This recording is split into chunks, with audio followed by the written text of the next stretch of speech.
people. Good morning and welcome back to this fat, middle-aged, grey-haired bloke in front of the camera. Some people call me Craigy P. Let's get in the garage and try and do this one-handed.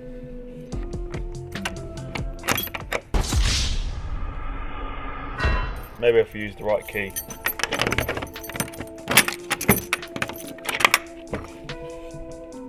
And we're in to this dark dull garage. Let's just move some shit out of the way and get going.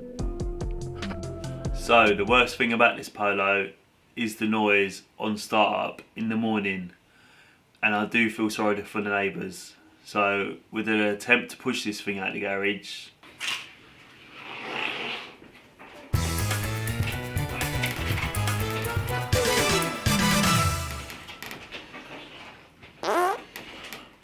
sorry neighbours, I did try.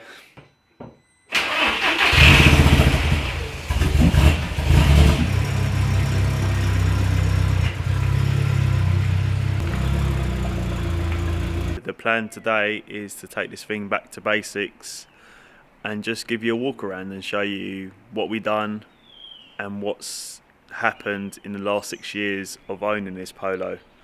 So first of all, we're going to get this thing up on axle stands high enough so I can get underneath it, and then I can show you around. So let's go.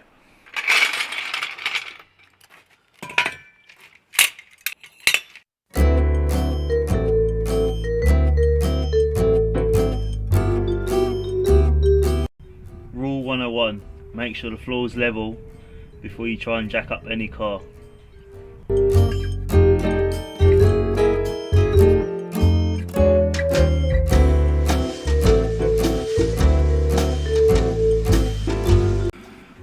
Chock your wheels.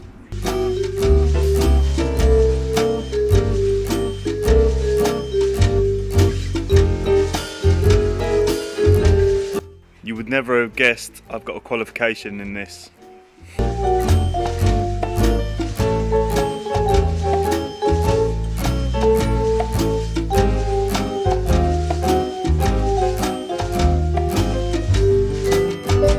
It looked like 30 seconds on the camera, but that must have took about 20 minutes. Someone build me a level floor, please. Time to get the front of the vehicle up. Hope this is easier.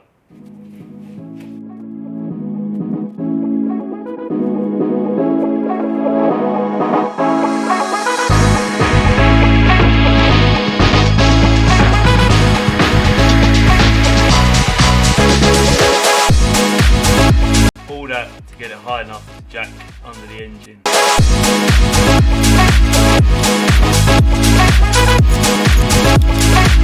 So remember kids, always jack up your car on a level floor. Someone please buy me a ramp.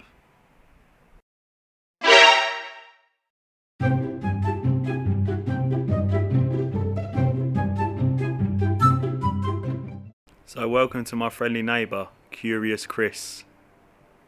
If you're watching this and thinking, I feel sorry for that bloke, please can you subscribe, like and share this video, and we can get to them 1,000 subscribers, and hopefully I can get myself a ramp in the garage.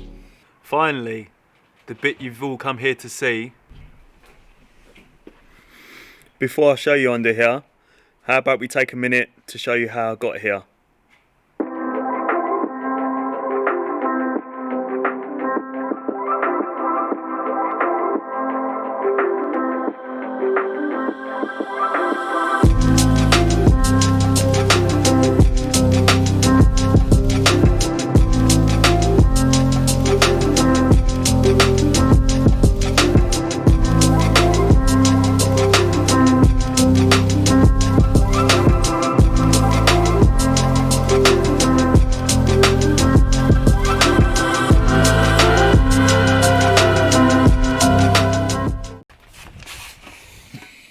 Welcome people of the internet to my Quattro Polo 6N2.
Now I know what a baby feels like in labour. So let's talk you through it. So as you see from the montage earlier, Bradley from Forward Creations basically cut out the whole rear spare wheel well and welded in box frame chassis. Unlike the cowboy in Birmingham who welded the rear subframe to the chassis, so if it was ever involved in an accident, you would never get this thing out. So being in a different league, instead of cutting the rear trailing arms to match the Polo ones, he's welded in his own rear trailing arm front bush mount, so this thing can be unbolted and bolted back in. Probably once I roll it on the first corner and have to change this all over again. I'm sure he will correct me if I'm wrong, but I think these are M14, plenty of strength in this rear end. Just want to apologise for the lighting, it's not too great under here, but hopefully you can see what I'm trying to show you. So normally on these little mounts here, you'll have springs which are then fixed to the body. So Bradley has decided to create his own version of the top arm so the rear coilovers can mount to this. I've changed the lighting so hopefully you can see a little clearer. So we had to transmit the drive somehow. So Shane at SB Parts on Facebook, I'll put a link in the comments below, created these stunning drive shafts. And also I've had them powder coated. It's such a shame that this thing's going to be hidden underneath here, and the only way you're going to see it is when I'm on my roof on the first corner. The braided lines were made by Josh from Pro Line Braided Lines, and it was so easy to do. All you needed was a bit of string and a measuring tape, and all I did is measure the old brake lines and then sent the measurements to him, and he created these things. I have to admit, Polo 6N2s are designed to be four-wheel drive because the exhaust tunnel lines up perfectly to the centre of the car. The rear of it had to be raised, but as you can see the prop shaft runs straight through the middle of it. My plan with this build was to buy once and buy it properly. So basically to future-proof this car when it hit big power. So we went for the twin 044 Bosch high pressure fuel pumps. I was told having these two pumps is capable of 1,000 horsepower. So future goals if we get there. I think we have a bit of a fuel leak, but hopefully it's just these O-rings that just need tightening. So another job added to the list. And I just think they look stunning on this little Torx UK mount from eBay. This is my Heldex Gen 1 removed from my Audi TT donor car, and we couldn't fit it without painting the Heldex controller the same purple as the drive shafts, the roll cage and the rocker cover. Just a shame you're not going to see it. All over this suspension we've gone for the Powerflex Purple Series bush, which provides the right mix between performance and compliance. I didn't want to go with the hardest material, the Black Series. I still wanted to make this as usable as possible without having my spine vibrated to death. Also, it's all about the little touches. I covered the handbrake cables in a nylon sheath just to blend in with the braided lines all over this car. So the powder coating was done by Alpha Powder Coaters in Ongar. I'll put a link in the description below. We decided to do the whole suspension in the anthracite grey over the black. I still wanted this work of art to be visible when people look underneath the car.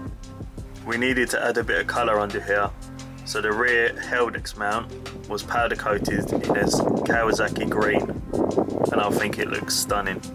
And also it complements the purple Powerflex bushes and the purple drive shafts. It's a bit of a nostalgia for me because my first off-road motorbike as a kid was green and purple. So the suspension on this car, we went for AP coilovers. There was no preference, more to the fact they were cheap as they were the last ones on the shelf. And don't we all just love a bargain? So the brakes on this car, we have just gone at the moment for the standard rear Audi TT brakes. We just wanted something on the rear to see how it performed, and maybe later on we'll change this. So while we're under here, got me thinking, and I think every bloke feels the same. My biggest fear of death is my wife selling off the parts cheap for the price I told her they actually costs. How can we be underneath here and not talk about this stunning looking exhaust?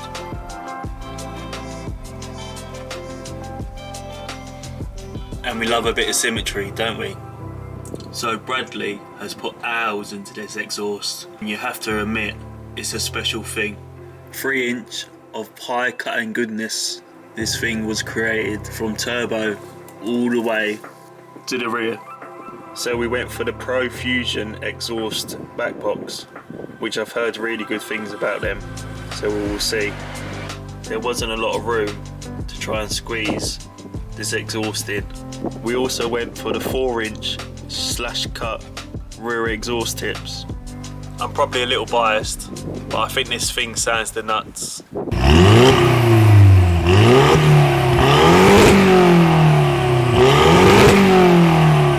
This little connector here basically runs to the Audi Heldex controller, which normally comes on if the vehicle loses traction.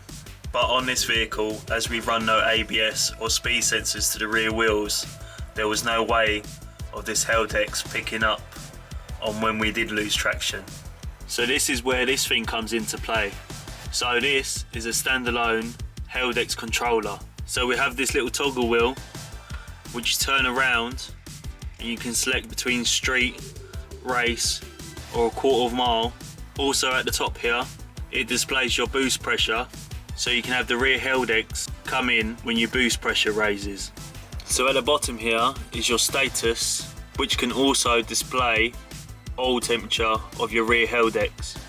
So this controller is made by a company called CRC Performance Heldex. I'll put a link in the description below. You probably won't believe this, but in all honesty, I haven't actually tested to see if this 4-wheel drive works. So this will be the first time we all get to see this. So we've selected quarter of a mile on the Heldex controller, and let's see if all 4 wheels spin. We have 4-wheel drive, people.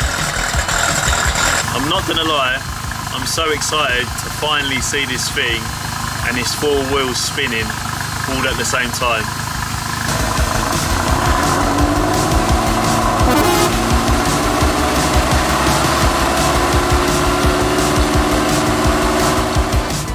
We're going to end the video here. Thank you for watching, everyone, and if you haven't already, please subscribe at the bottom of this video and give us the thumbs up, and I'll see you on the next one. Laters.